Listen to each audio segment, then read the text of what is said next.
What is happening, everybody? Welcome to the Sports Card CEO, the official sports card podcast of justbaseball.com.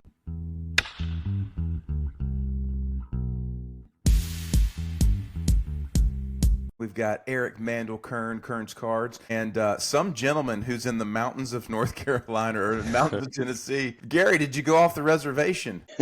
I'm running on like 6% Wi-Fi power up here, so I don't know if y'all be able to hear me. It tells me my percentages, and we are increasing here. I'm up to 61, but I was just at 6. So So, I am far, far away from New York City right now.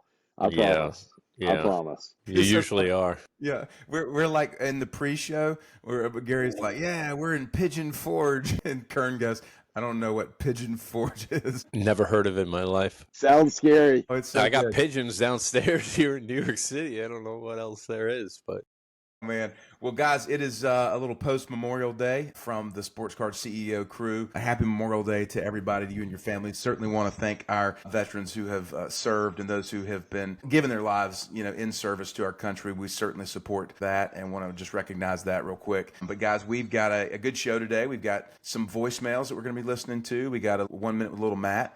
And so let's go ahead and dive in. Bubba, can you explain to everybody why you are sitting on this beautiful mountain view here? Well, yeah, I'll explain to you as well. I'm not on camera today. We've got one big cabin up here in Pigeon Forge, Tennessee, for my son's baseball team, and we got two of our really good friends and families. Had 9 kids running around in the background. Luckily, it's a pretty big house, and it has a ping pong table and pool table and things for kids to do. But I'm up here in the crow's nest right now this morning trying to stay away, but also trying to stay away from the bear. Yesterday, we're about to start our first game, and the moms are coming in after us, and they send this video. A bear came up, opened the door of the wives' cars. A little like juvenile bear opened the door, crawled in, grabbed the sack of bagels that was in the car, and took off. no, what Dude, a I'll have to smart send the bear. video. He's a New York bear. Yeah, it is. I just want to say, this is commitment, man. You're committed. You're committed. You're doing this in Pigeon Hall, Tennessee. I promise you, my wife was like, "Are you serious? You're doing a podcast and we're trying to get out of the house?" I'm like, "Babe, we are committed to this." And so here I love am. it. But we got up here on Thursday, and we were in the Cal Ripken baseball tournament for my 11-year-old son, and we just grinded it out yesterday. We won the championship. We played 6 games this weekend. Nice. Big shout out to the Oconee Rake last night. And we took down a team from New Jersey, and then we actually ended up playing a team from South Carolina last night in the championship. But a fun week. I still was buying as per usual, but man, I just had a really good week at selling. I've really been trying to stay on top of when to sell. We talked about it a little bit last week's episode with Blez and the backer, and I guess we'll just have to learn to disagree sometimes, but to agree on others. And for me, I am taking the opportunity right now. I love what Pete Crow Armstrong's doing. I think he's a hell of a player. But my entry points, it was time to exit. He's just been hitting so well. His prices have really since last fall and winter have now about 4x'd here in the last several months. And so I hit the exit button on Pete Crow for the most part. I probably will look back and say some of these cards I'm selling will probably still continue to make money, and I'm okay with that. But it was time for me to take profit and run on him. And so I had a really big week of selling Pete Crow. I also, after a lot of patience, I have exited Corbin Carroll for the most part. And those are 2 guys that I still believe in. And I want to go ahead and state that. I still believe in both the players. I think they're great players. I'll probably buy them again. But this was the right time for me to exit. And we keep talking about on this show, and we probably always will. You got to know your own self. And I'm one of those that if I hold and I have so much inventory still that if I start sleeping on when a guy's doing well and then they start going down, I have too much inventory to sit around and wait. And so that's kind of been the theme for me. I'm continuing to buy 25 Bowman. Inventory seems to have slowed a little bit there. Yeah. Prices are starting to slow down a little bit, especially on the lower end color, but the high-end stuff still seems to be trading pretty strong. And I don't know. I think it's a very interesting topic right now, what's going on with Bowman, because if you are performing right now, you are flying. And if you are not, I've seen some guys that are not really not performing, but they're just really not killing it. And I've seen a couple cards lately, like true color oranges, that didn't even get a bid. So it is the ultimate market of right now. Like, what are you doing for me right now? And that's the market we're in, Yeah. boys. Yeah, I don't disagree on that front. I mean, in regard to PCA, I'm in a similar boat to you, Gary, but obviously from a much smaller scale of quantity. I don't have as much inventory, but back in November, I bought an orange 10 on auction, and it felt really high. It was probably the highest comp that I probably set the highest comp out there for an orange at the time. To almost 2x your money, I had to exit, and to be honest, like I don't want to say I'm already regretting it, but like it's already gone up since my sale, but you take your wins when you can get them, right? So I'm continuing to buy 25 Bowman as well, and I'm grading ASAP, and a lot of this stuff I've been worried about grading because of the corners and all the issues with the color on the back and everything, but I've had very good luck with grading, and I don't know whether they're taking that into account or what, that a lot of the corners are messed or whatnot, or I'm just getting the grader on the right day or whatever. But I mean, we've gemmed I've probably sent in 8 cards from 25 Bowman so far, and have gemmed 7 of them. So I've had some really good luck. So I guess my advice is don't be scared if there's a little, if you're a little unsure, because prior to this release, it was really, really, really scary with PSA because you're looking at everything and you're like, that's not going to gem, that's not going to gem, that's not going to gem. Well, you should continue to be picky. Had some good luck, so don't be afraid there. A good weekend for me, relaxing. We stayed in the city, actually. Usually we're out east, but kids are still in school, and so we just kind of had a low-key weekend here in the city. I didn't visit the Central Park Zoo this weekend. They called and asked where I was, and they missed me. It's not a missing persons thing. Yeah, yeah. Man. Like, is everything okay here? But no, I've been doing a lot of buying of 25 Bowman and 24 draft guys that I'm looking for. But other than that, all is well. All is well. What's up with you, Matt? Man, Memorial Day weekend, we had a little travel basketball tournament for Matthew, and so we were just hanging around here, which was nice. We didn't have to travel; it was a tournament hosted locally, so teams came in. That was a good reprieve. But yeah, we've actually had some luck selling some stuff lately. We moved a big Pat Mahomes card that we sent to SGC and got graded, and we're moving that. We moved kind of a decent sized lot of some mid-end inventory, and little Matt and I sat down last night, kind of getting a game plan for Fanatics and Chicago. So we have our flights booked to NYC for Fanatics Fest here in about 3 weeks.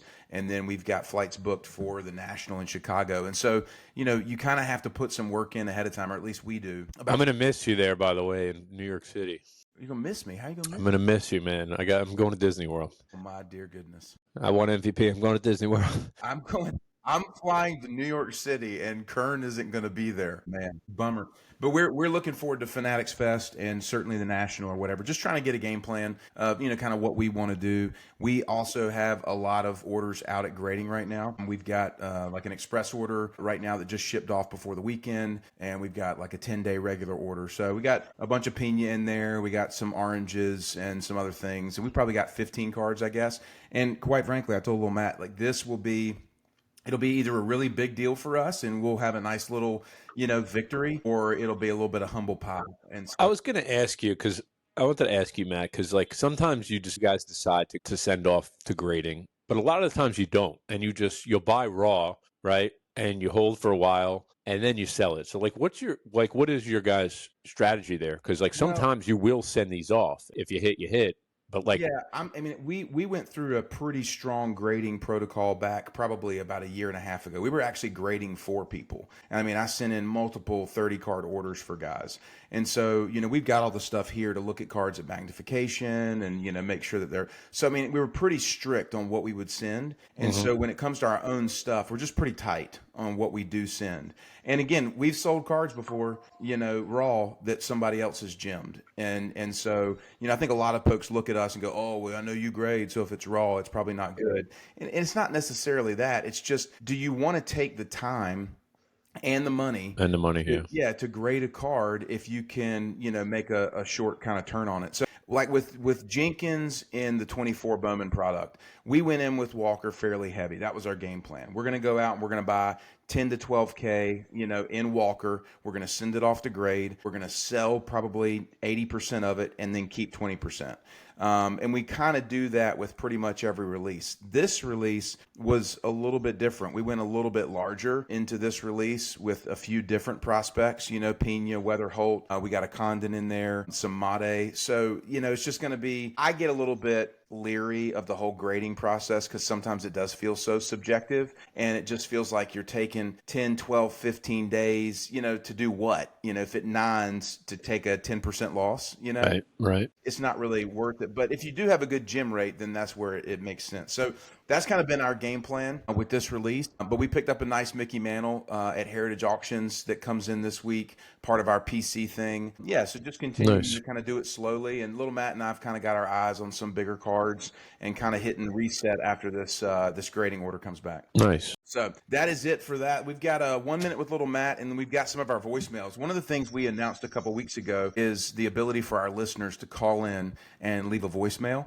And so folks have been doing that. Just want to encourage you guys to continue to call in and leave your voicemails. It's a great way to interact. But we're going to do this 1 minute with little Matt. What's up, guys? It's Little Matt from Ham House Sports. This is 1 minute with little Matt. I'm going to share the comps like I normally do, but before I do, I have 3 hot takes from this year's baseball season that I want the boys to discuss on the show. All right, number 1, Pete Crow Armstrong, I think, is the National League MVP so far throughout the year. Number 2, Tariq Skubal is the best pitcher in the league, and I don't think it's close. And number 3, Shohei Ohtani is the best player to ever step on a baseball field.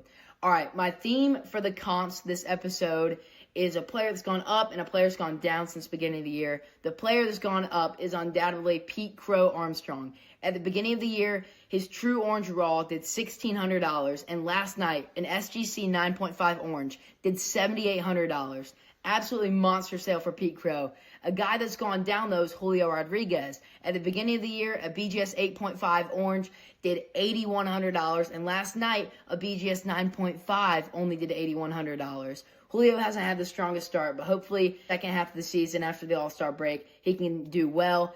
Next, another guy that's his market's stayed pretty consistent, Jackson Churio. Jackson Churio Orange had another sale at around $15,000 last night for a PSA 10. A Roman Anthony Gold had a strong sale, in my opinion, for $6,000. Shout out to Big Matt for selling a Roman Anthony Gold at the National for $800. Sorry, I had to get you there, Big Matt. And the last sale, a Trey Turner True Orange that I paid $4,500 for one 2 years ago, sold for $760 last night. Those are your comps for the week. I hope you enjoy the rest of the podcast. Peace. Thank you, little Matt. So we're at the National. We're right beside you, Kern, actually. You're over there making a deal with what's-his-face, and we had this like gold Roman The Anthony. trade night, yeah. Yeah, we had this gold Roman Anthony walk up to the table, and I just said, what do you want on this? And I can't remember where the comps were or whatever, and I think I paid like $700 for it or something. And at the time, the comps weren't supporting it, and it was raw, and it didn't look completely clean or whatever. And so a guy came up to the table, and he said, hey, you do $800 on that. That was the guy that poured some tequila in your glass, right? He was like, here, have some more. He could have. But he threw it my way. He's like, you want $800? Little Matt, I wasn't paying attention. I was like, yeah, man, I'll make a quick $100 or whatever. And Matthew's like, you did what? And he always brings that nonsense up. Hey, That's guys, I got to say this about this. And I know, Kern, you're not going to be happy that I'm about to say this, but I got to do it. So Jackson Churio, we've got to talk about this. So I have almost hit the full eject button on Jackson Churio as well. And I was the believer in Jackson Churio. Okay. But on his card values, I don't think there is any way very, very soon, meaning in the next 30 days, if he doesn't get it going, that his card prices don't just severely start to drop. Because when you look at his stats, and you look at what's happening to Julio, it's almost Julio 2.0. Last year's batting average, 275. This year's 246. Last year's OBP, 327. This year, 73. Last year, 121 strikeouts in a full season, already at 53 on this season. Walk rate, last year, 39, only has 8 this year. I mean, the stats are not trending in the right direction. I mean, on almost a half season of stats, he's closing in on. He's behind in every category, fairly substantially minus steals. And I just don't think that the hobby, obviously the guy's got tremendous talent, but he is trading at a gigantic multiple. And I believed in the guy. I believed in him. I still think he's going to have a great career. I still think he's going to be a good player. But I also think if you're someone, that you're a listener out there, and you've got money, this is an opportunity to exit that ship without going down like the Titanic. You can always re-enter again, but that's my 2 cents of the day. Hey, sell them to me. Sell them to me. I'm not pressing the eject button on Jackson Churio just yet. He started off slow last year, and the last several months of the season, he had like an 8% strikeout rate. He'll turn it around. The difference between him and Julio, in my opinion, is Julio was a big power guy, and his power numbers drop. Churio's not known for being a big power guy. If the home runs come, they come, but he'll do something, and he'll have a game where he'll hit for the cycle, and everybody will be back on. He's too talented. I'm going to take it a step further. If he's not a big home run guy, then his values will never hold at that price they're currently at, because that's the reason he's trading there. The reason that Churio is trading at the prices he's trading at is to be a guy that can 30-30. That's the reason that he is selling at those prices. If he ends up being a 20-20 guy, I just don't think his prices will ever support where he's at. And again, Kern, you and I know this, just being real. Like, we know, how much I was in on this guy. And I still think, in my mind, I still think he will be a 30-30 guy. But my, big theme of today's episode is, it sometimes when you sit around on these guys and you've got so much exposure, it's like nobody else gives a shit. That's the reality. It's kind of like the stock market, where you're holding this stock and you're like, man, I love this stock. I'm a believer in this stock. Sometimes the ones that sit around and hold it will be rewarded. Like, for me, exiting Pete Crow Armstrong, I have no chance to be rewarded other than what I've already been rewarded for, right? And it's the same thing with Churio. I know I can no longer take the ride with him, but my whole point is, I think the risks are now starting to maybe outgrow the reward, is my point. I think a lot of it depends on entry too, man. If you entered him kind of at debut hype, you know what I mean? Like, you have to kind of limit your losses and ask, can he get back there? If you entered him fairly early, although you still could pick up some stuff under what value is now. I think that has a lot to do with it too. 100%, no doubt about it. That is the name of the game. If you entering stuff at the right price, you're. Like, if somebody paid That's what it's all about. If somebody paid $2,000 for a gym refractor, $499 when they were doing that, I don't think you're going to get back to that value. Yeah. But if you paid $800 for it, or you paid $500 for it and gemmed it, you know what I mean? Like that, there might be. Agree. That's what it's all about, Matt. Like, it's all about your entry price. Like, if somebody asks you the question of should I get out of this card because of this player? The first question is, well, what are you in at? Well, what you shouldn't be at right now, if you're somebody out there, is you shouldn't be paying February and March comps for a guy that's not performing. Right. You shouldn't be paying top dollar. Agree. Which people are still doing. It's like he's not. Here's why. Performing. Here's why, though, man. Like, there's not that many guys that are ahead of the game like we have been. There are some. That's who listens to this podcast, right? It's guys who are smart. It's guys who were talking about Jackson Churio a couple of years ago, before he's legitimately like the guy that people talk about when they talk about the Brewers now. You see what I'm saying? So, like, people coming into the market in the late stage, what seems like late stage to us, they don't have the backstory of the fact that his card's been out for 3 years and has been trading like crazy. Does that make sense? Like, yeah. The whole reason why prospecting matters is because you're able to access the guy's cards before anybody in the main space is talking about him. And now when the main space is talking about him, they're paying full retail, not really knowing what the values were, 2 years. What makes the whole thing tick. And so I get it. Again, for somebody who's coming out, like, I'm the same way with Pete Crow. Like, I'm telling you, these guys that come out hot, like Pete Crow, like Gunnar did, like Churio did, these pitchers in the league right now are elite guys. Like, the pitching staffs are sick.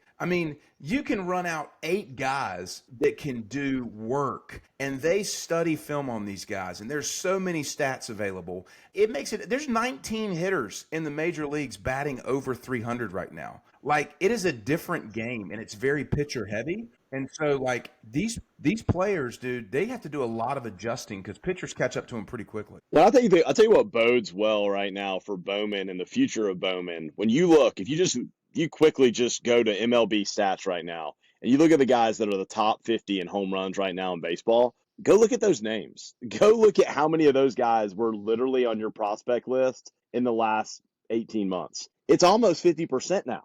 Almost 50% of the names that are getting it done in the major league level were guys that you were searching for their Bowman first as prospects in the last 18 months. You look at a guy like Riley Green, and I know that previously we had talked about him for just a second.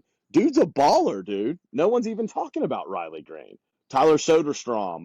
I mean, yeah, look at these. I mean, Wyatt Langford's even having kind of a quiet good year. And I know you were on him, Kern. I mean, he's showing pop, and I mean it's loaded up and down. So I think this little pool of players we've got right here, the PCAs, the Churios, the Camaneros, this is in Wood, those guys, this is going to be a group that's going to be good for a long time. So I want to make sure, I always like to clarify like bold statements. I'm not saying these guys suck, and I'm not saying they're not going to be great players, because I think that they will. But it all goes back to entry points, and there will be better entry points on most of these guys coming up. That's my point. And it goes back to risk tolerance as well. I mean, if you're in high, it doesn't mean that you necessarily need to jump ship and get out before it tanks. It's, I mean, in my opinion, like if you can have that money in the card and you're okay with it and you have conviction, hold it till next year then. Like, I'm not selling the Jackson Churio debut patch right now. Like, I still feel like I'm in at a good price, like that card set the market it was one of the first ones to sell, and I feel like I'm in at a really good price, and if I can afford to hold it, which I can, I will. I'm not going to sell it just because I think he's going to go in the Julio route. Like, I think next year he'll be fine then. Like, I have conviction in the guy, you know what I mean? But it all goes down to your risk tolerance as well. And a lot of it too, man, it boils back down to strategy, right? And we've talked about this at length on this show, you know what I mean? There are guys that are in and out. There are guys that are, they're playing the season game, buy preseason, sell, you know what I mean? Buy off season, sell preseason. And then there are guys that are in that, longer window, right? And there's some mixture of all of that. And so it really just depends. To that point though, something little Matt brought up on the 1 minute with little Matt that I thought was super interesting to me. And this is honestly what I would say, very honestly, this is what scares me about prospecting is Trey Turner, first Bowman Orange 9.5, did $760 on bids last night or 2 nights ago. That doesn't make any sense. Yeah, I'm sitting here and I'm going, okay, he's like right now batting among the top 15 players in the major leagues. He has a World Series. He has a batting title. You know what I mean? Like, he's in Philly. Like, all of the things make sense to me. But $760 for an orange. We bought that orange, his orange, back at the World Baseball Classic when he hit that grand slam, and it was like peak Turner. We loved him because he was an NC State guy. We bought his orange for $4K. Because I was looking at like Mookie, and Mookie's orange was doing over 10, and I was like, well, this is great value. We sold that card for $2,000, took a $2K loss on that Turner orange, and now it's down half again.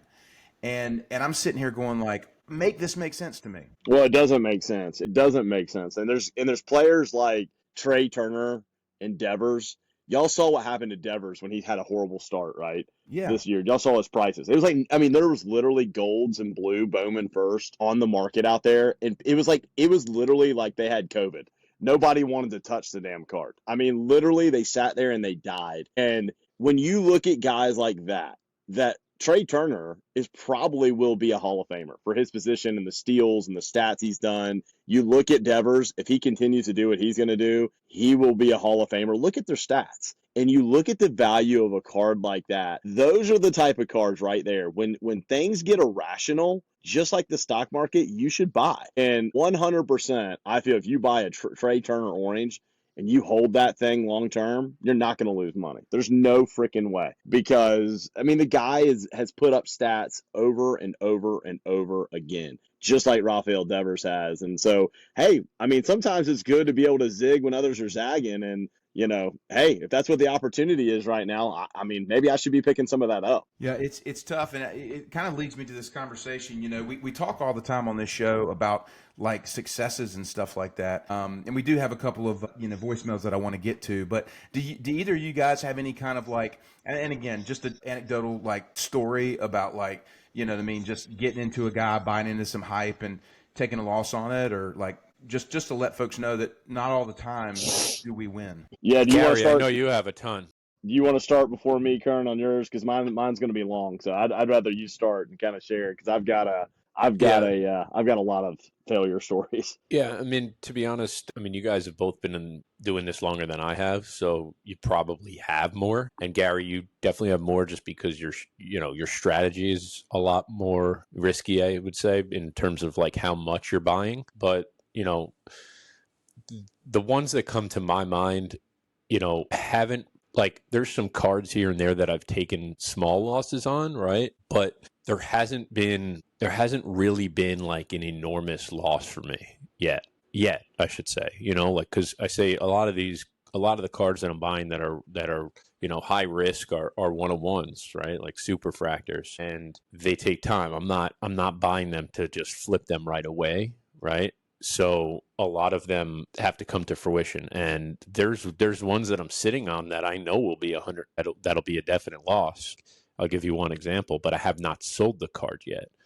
Roderick Arias, Yankee prospect. He was, their number 2 prospect, and he was. I bought the super at the beginning of last season, and I was gambling on him having a monster season last season. And he sucked. And I probably should have gotten out of there on the way down. My good friend Mike Torres had the black 101. He got out at the right time. And the day he got out, he sends me a screenshot. Arias hits a grand slam. I'm like, we're back. You were the guy. But no, and he still continues to stink, and now he's injured. And the card is probably the card's probably worth, I'd be lucky if it was a third of what I bought it at, right?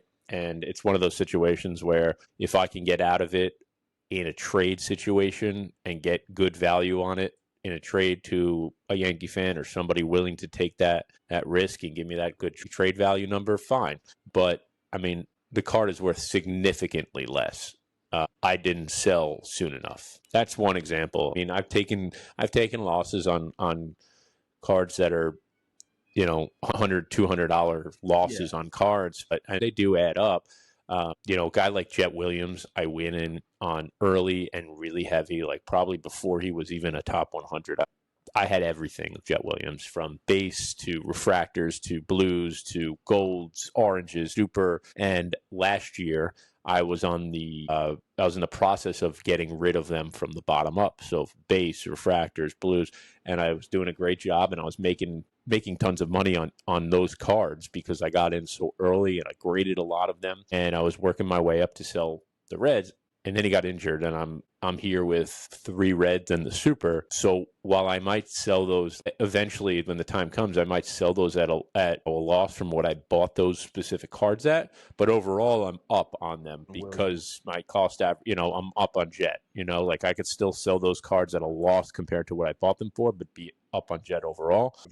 We'll check in a year in Walcott and see how we're doing. Yeah, that's a good thoughts there, good strategy. And Gary, you've shared a bit of your story. Kind of you came into this and went out and just bought stuff, right? And learned a lot of great lessons. I think there's a lot of value you can add here. Yeah, so I mean, it's when I'm sitting here, I'm literally strolling through 2023 purchases as we're talking, and I mean, I can go back beyond that, but I would say about 2023 is when I got really, really super heavy into prospecting. I had been dabbling in it prior to that, 21, 22, but I went like full in prospects 23, pretty heavy 22, 21 was kind of picking around the edges. But when I first got in, my first mistake of huge losses was going in and buying every kind of variety out there. Bowman Best, Transcendence out of 25, you name it. I mean, sticker autos. I mean, I made all the mistakes in the book that you can make.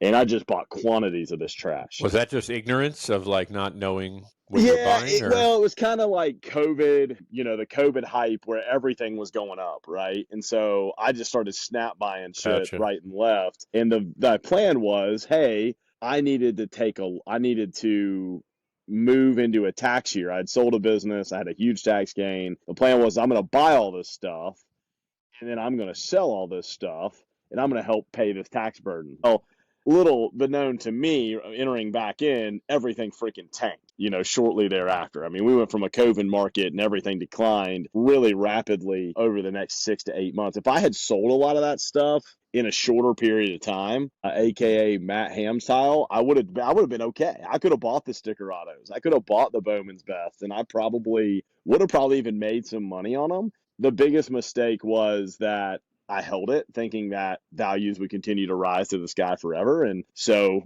I got slaughtered there. But as far as, examples of players, this guy stands out. There was a period of time where this guy was the guy. Like everybody was talking about him. He had flown out of nowhere and I went all in on him, unfortunately. And that's Gabriel Gonzalez, and he, I don't know if y'all remember that season he had, but I think he was batting like mid 300s. He was hitting bombs.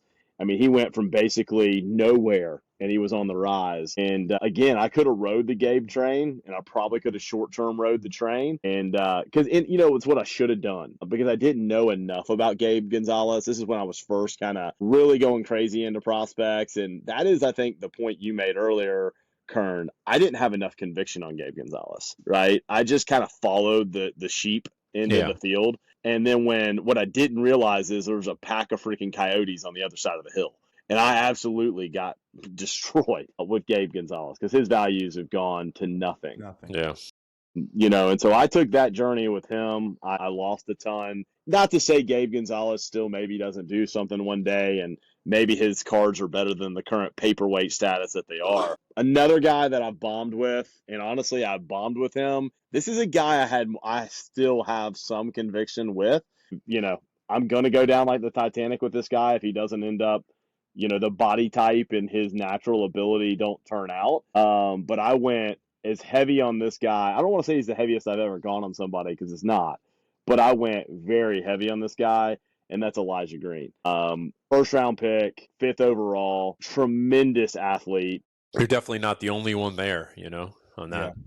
Yeah, 6'3", 225, power, speed, everything you want to see. And unfortunately, the guy, his K rate and his ability to put a ball in play has really crushed me there. Because I'm a sucker for guys that can be 30-30, right? That's what I look for. I look for that guy that can give me power, speed, and all the above. Unfortunately, Elijah Green needs to go and get somebody outside of the Nationals organization or something to help him learn how to hit a baseball because he has struggled. Another one that I went into, again, this one, Gabriel Gonzalez and Samuel, I can deal with Elijah Green because I took a calculated risk that I went for the athlete and I went for the potential and I knew there was a lot of risk there, but I also knew that I doubled down and I bought him all the way to the bottom. So if he does make it back and he does become something, I'll be okay with Elijah Green. A guy like Gabe Gonzalez, I probably won't be, right? Just because I didn't have a calculated plan there. I just kind of followed the sheep.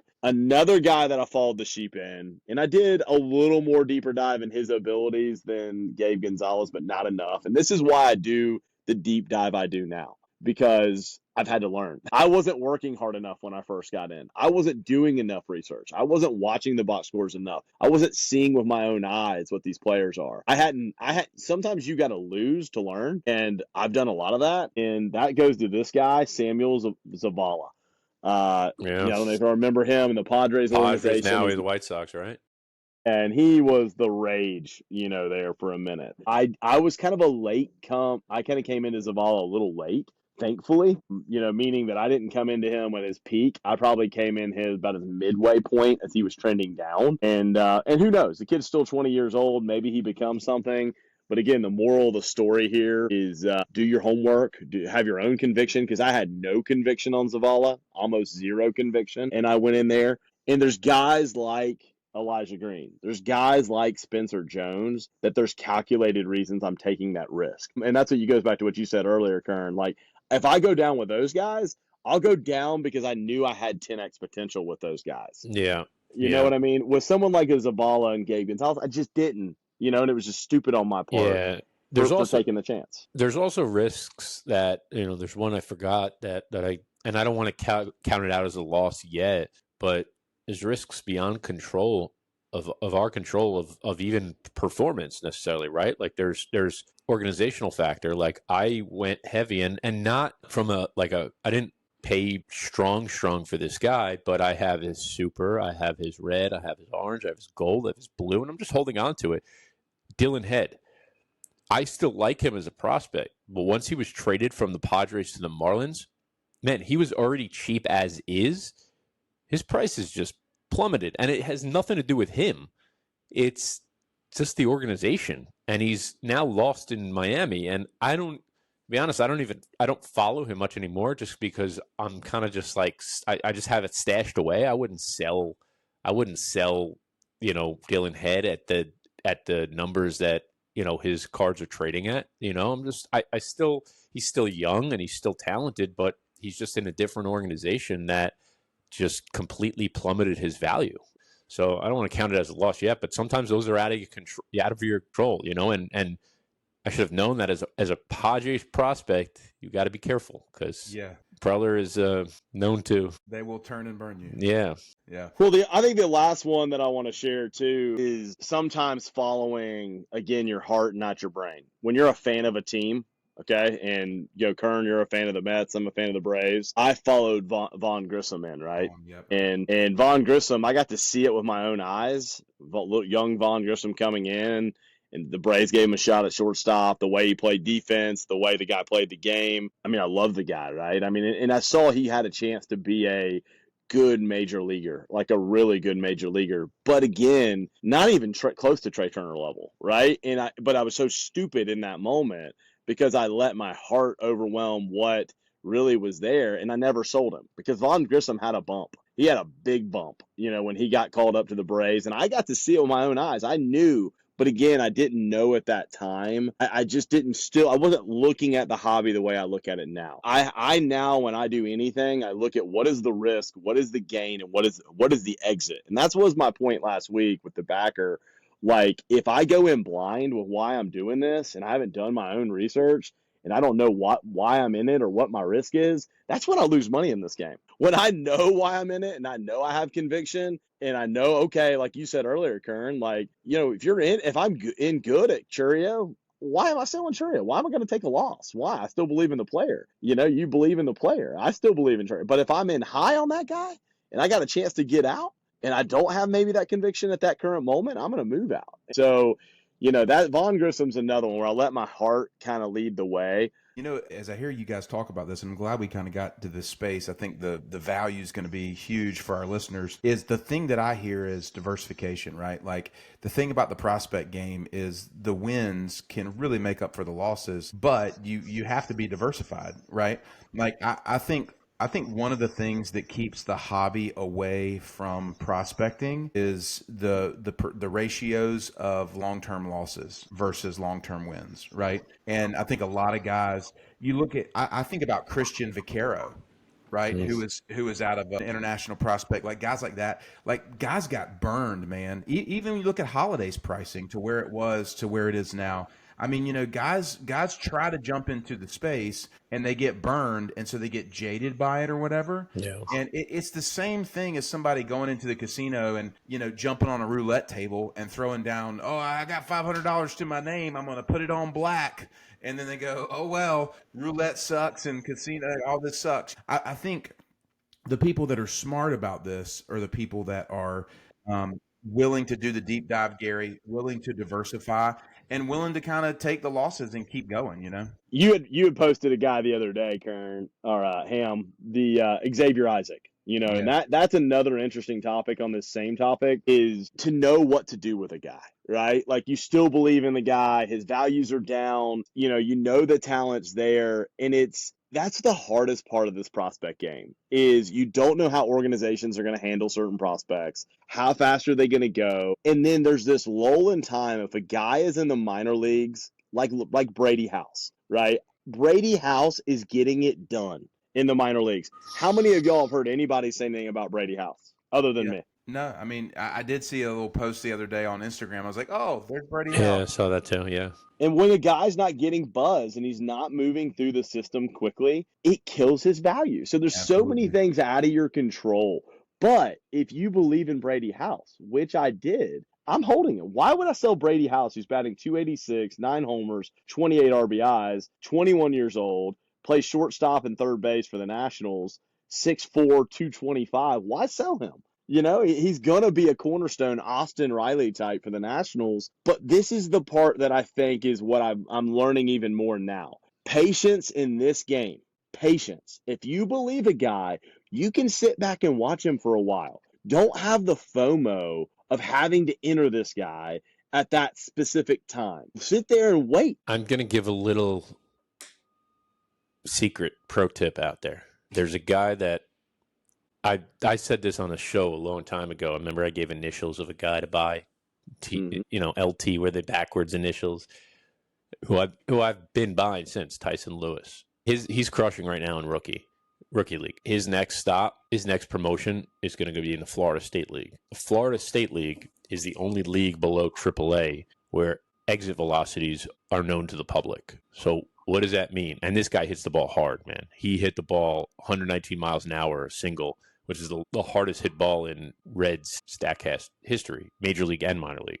Kid is strong. What does that mean? That his exit velocity is going to be public. It's going to be more media attention. You're going to see more Instagram clips about it. You're going to see more tweets about it. He's going to get that public attention, which means his market is going to go up because he hits the ball hard. So it's so interesting because you get guys like this, and it's like what drives the perceived value on a prospect, right? That's what you have to capitalize on, right? You have to capitalize on perceived value in the short term, but you have to capitalize on actualized value in the long term. And that's where, I'll be honest, I don't do as much research as you guys. You guys know a lot more about stats and batting averages and, K rates and all this kind of stuff than I do. I kind of follow the perceived value and jump in the pool and jump out of the pool. It's right. Like, who's everybody talking about? Oh, yeah, we'll get in there and hop out there. Like back to Gabe Gonzalez, Gary. We had a local show where a guy had a gold Gabe Gonzalez 10. The last public comp was like $600, but we knew one had sold privately for like $2K at that time because there was a blue sale that was justifying that. We bought that gold at a show on the floor for $500 and literally that night got $2K on it. And so when you understand the now moment and now opportunity, like there's almost two different strategies here. Yeah. You know what I mean?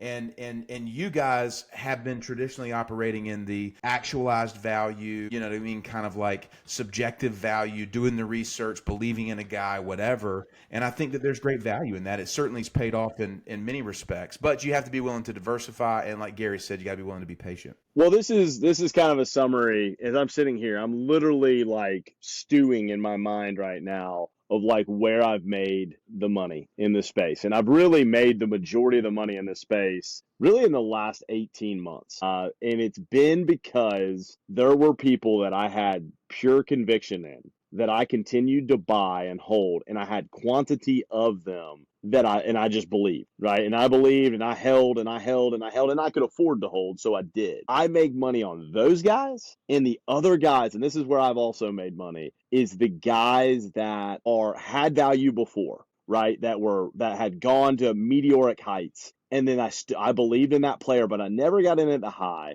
I only started to enter at the mid to low when everybody else had the fear, but I still believed in the player, and I started to stack their cards up. I don't think that I have ever made money. I am not good at the flipping game. More that y'all played that game well. I'm not good at that game. I'm not good at catching it high. You're wrong. I disagree with you. You made a lot of money on that Shohei. Well, that was purely... No, I'm kidding. That was a one-off. I know, but you did a good job on that one. Yeah, that was purely... I only made $100,000 on flipping a Shohei without even touching the card. I'm not that good. All I'm saying is that's not been my style. Yeah, I know. My style has been, and where I think my conviction is now. So look at the current Bowman release. what it just hit me in the face as we're sitting here talking is, why am I buying this huge pool of players? Why don't I have conviction? I already know I have conviction on 3 or 4 guys. That's all I need to be buying. Why am I buying this other crap? Yeah. Why am I buying these guys? Because I'm going to be able to buy some of these guys for like nothing. Because you have a problem. So it's two things, though. Two things. Number one is that there's a little FOMO, right? You want to own this card. Like, what taught me this? I've talked about this on the show before. During the pandemic, I was not into cards, early pandemic. I was into like allocated, hard to find bourbon. North Carolina's a controlled state. We would be able to ride around, find the Weller, find the, Buffalo Trace Antique Collection, the BTAC stuff, find the Pappy, whatever. And I saw for most guys, it was about the chase. It was about, let me just get that bottle that nobody else has so I can go, let me post it to show you that I just picked this up today. The FOMO is one thing, right? And when you get into reds and oranges, there's a limited, number. So that's the FOMO. The other part about this with getting into a product release is guys are holding more of the color. So you feel like if you don't get it, you're not going to get it. Yep. Because there's a lot of guys that are stacking stuff. So that's where you have to kind of play that game and act quickly to get something you feel convicted in. But yeah, to get all of it, or a wide variety of it out of the gate, it's going to be tough. Yeah, I think you're right. Yeah, I think you're right. I think it's this drive of wanting to hoard, specific colors. And I think that can get you in trouble too if you don't have that conviction in the player. I mean, I'm going to go back to that. Do your research, listen to the show, listen to what we have to say, but then do your own research on top of that. And because you got to have that conviction. Yeah, I wouldn't just buy, in my opinion, I wouldn't just buy a red just because it's a red, or just buy an orange because it's an orange, and being like, oh, red is X. Like that's how you get yourself in trouble. You know what I mean? If you got your guys and you see a red pop up, boom, like that's it. Go after it. You know what I mean? If you have conviction in that guy, you go after it. But just because a red is cheap of a random guy doesn't mean that's how you're getting yourself in trouble, in my opinion. Yeah, 100%. Well, we'll save this for another episode. But Gary, one of the things I want to talk about, and I think Kern, you mentioned this too, is I want to ask you guys straight up, like, why do you not buy football or basketball anymore? And I think a little bit of it goes back to when you guys first got in. You know what I mean? And I think there's some like lessons there. So that's something I do want to talk about on a future episode, in helping collectors and guys understand to find their niche, because there's guys that do the same thing we do with football or basketball or whatever and do just fine. You know what I mean? And so while we focus more on baseball, there's a wide variety of opportunity out there. I just think I want people to understand that things do not translate from one sport to the other. And that's why Right. a lot of football guys get burned in Bowman. Before we go today, I do want to listen to one of our call-ins. We've got this call-in line. Yep, 888-POD-CEOS. You guys can call and leave a message. We're going to listen to one today. His Instagram handle is Fudgehammer, and he asked an interesting question about color parallel. So let's close the show with this listener question here. Hey, what's going on, guys? Really enjoyed the show over these past 20 episodes. One thing is, how do we feel about color? It's not an auto, and does it hold any value? Is there any reason why someone would want to go and collect, say, a red first Bowman that's non-auto? Or what does the market look like for that? Maybe even with second-year players like Josue DePaula, or even like a Zaire Hope last year being his first card that didn't get the first Bowman type of deal. Thanks again. Looking forward to the next one. So again, what do you guys think on that? Karen, I'll let you start. So he's asking non-auto, Color. non-first or first? No. First. Well, I think it's a dual question. I think he's saying, what about non-auto first color, and then what about like second year low numbered color? Yeah, look, as far as non-auto, I think that's just like you have two different conversations here, right? Like from a collector standpoint, you're going to collect what you like to collect. Like I just don't like to collect non-autos, right? Like take investment side out of it or making money side out of it. I just like to collect autographs, right? So like my feeling on it is unless that guy is a PC of mine, meaning like he's a Met and I know he's a Met for life, I'm probably not going to buy it. I can't really speak from the making money side and the investment side. I don't really follow the non-auto market much. So maybe one of you could speak to that, but like I just don't collect non-autograph cards for the long term unless it's an older card and it's another sport, unless it's an older card like a Frank Thomas card or a Michael Jordan card in basketball, like that didn't, but so I can't really speak from that. But if you don't mind non-autos and you like the player, yeah. But from an investment side, I can't speak to it. So I'll give you an example, and this is true data. So a Bobby Witt Bowman first non-auto sold in February for $17,555. Okay. That was in February of this year. So 17 grand. So you take what the auto sold for back on Golden, that tells you that those cards are probably trading around 10 to 15% of the auto variety, but the demand for the not auto is always going to be significantly less. So the guy that bought that card and just got 17.5 for that card absolutely smashed it if he bought that thing when Bobby Witt was a prospect coming out. Because he probably could have bought that card for, I don't know, I actually was buying those cards back in that time, probably somewhere in the $800 to $1,000 range. Okay, so that guy made giant gains on that card if he held it the entire time.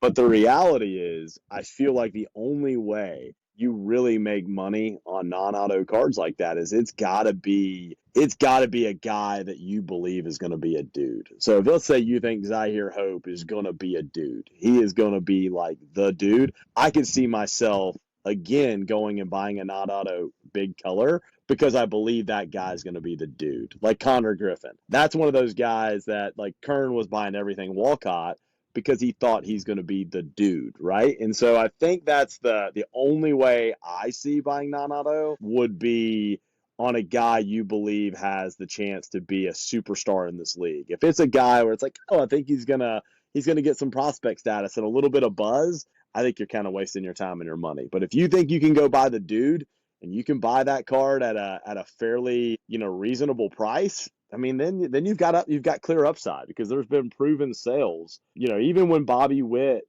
had not hit his meteoric rise, that card still sold for $9,000 during this. So if you bought it for $1,000 and you sold it for $9,000, you made 900% gain. So I think the answer again to the question is if the player you believe you have conviction that he could be a superstar. I'm not talking average MLB player. Yeah. I'm not talking about a top prospect in the organization. I'm talking about a superstar. Then I pull that trigger. Yeah, I think that there's 10 guys in the league right now whose non-auto, low-color stuff is going to demand high money. You look at guys like Judge, you look at guys like Shohei, Witt, Acuna, stuff like that. So if you get in on those guys early, it could make sense. But it's a niche market. You're dealing in certainly a more niche, type thing. So I would just second what you guys said. The autos definitely have more market share, and so you're dealing in a little bit more niche thing. But listen, dude, there are guys that say, hey, I'm going to go get all 5 reds of this guy, or I'm going to go get the red run of this set. And so there still are set builders and collectors out there, and you can capitalize on that if you're ahead of the curve. Gents, listen, I know we're hitting that hour mark. I thought it was a great episode, just real kind of candid and a lot of really good information, learning from the trenches, from the losses. Gary, you said something, you got to lose to learn. I wrote that down. That came up. There's a lot of times in business, and we forget sometimes this is a CEO-based podcast, that, we get so scared in our culture of taking losses, of making losses, of failure sometimes, and we try to pretend like we don't have them. But it's actually the losses and the failures that we learn from and that kind of build us up. So I think that was the kind of premise of this episode. I think it's super helpful for our listeners. Yeah, it's a great episode. I didn't have to see Gary the whole time. We got some great topics ahead. There's so much more goodies in the bag here for us to bring to our listeners. That's what we intended to do when we came out of the gate. We've obviously been doing that because our listeners are responding well. So guys, continue to let us know, continue to listen, like, subscribe, leave reviews, call in 888-POD-CEOs. Let's continue the conversation to help you guys become your very own sports card CEO. Thank you guys for listening. Peace.